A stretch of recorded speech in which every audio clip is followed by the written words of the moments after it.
semuanya, selamat datang di video pembelajaran kelompok kami. Kali ini kita akan membahas topik penting dalam dunia seluler, yaitu adaptasi sel, jejak sel, penuaan sel. Pertama, adaptasi sel. Sel adalah unit dasar kehidupan untuk bertahan.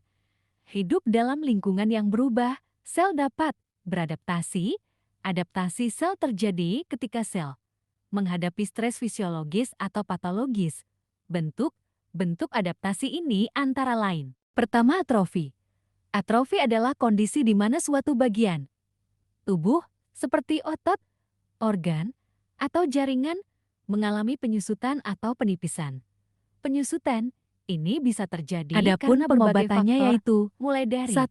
kurangnya aktivitas Fisioterapi, fisik, membantu cedera, meningkatkan hingga kekuatan dan penyakit fungsi tertentu. otot. 2. Latihan fisik, teratur berolahraga untuk memperkuat otot. 3. Pola makan sehat, mencukupi kebutuhan nutrisi, terutama protein. 4. Pengobatan medis, mengatasi penyakit yang mendasari atrofi.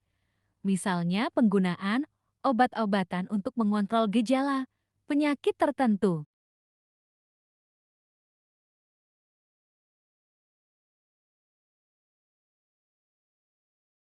2. Hipertrofi. Hipertrofi adalah istilah medis yang mengacu pada peningkatan ukuran sel yang menyebabkan pembesaran jaringan atau organ. Ini berbeda dengan hiperplasia, yang merupakan peningkatan jumlah sel.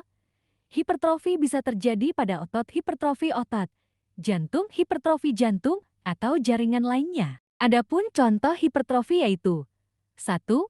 Hipertrofi otot, peningkatan ukuran otot akibat latihan kekuatan strength training atau kondisi medis tertentu.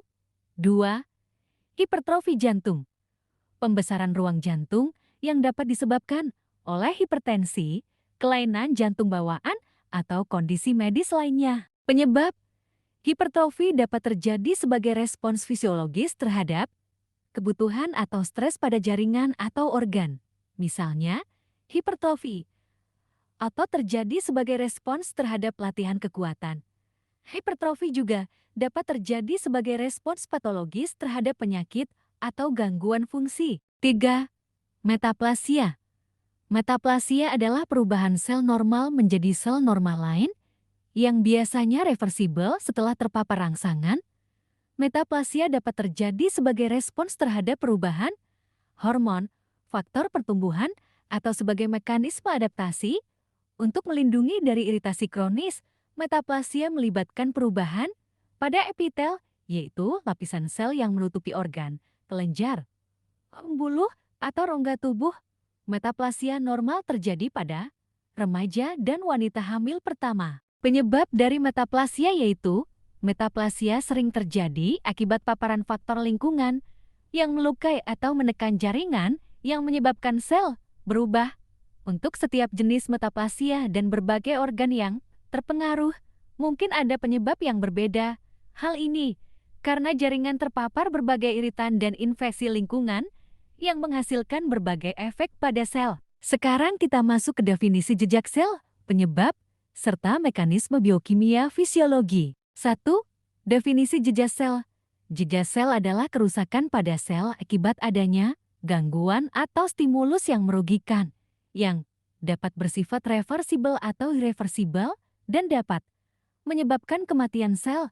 Penyebab jejak sel meliputi hipoksia, agen fisik, agen kimia, agen biologis, reaksi imunologi, dan kekurangan nutrisi. Kedua, adapun penyebab jejak sel yaitu hipoksia, kekurangan oksigen yang dapat disebabkan oleh iskemia, shock, atau gagal napas.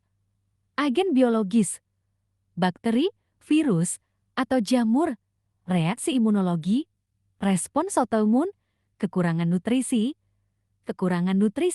terutama protein yang dapat mengganggu sintesis protein pada ribosom. 3.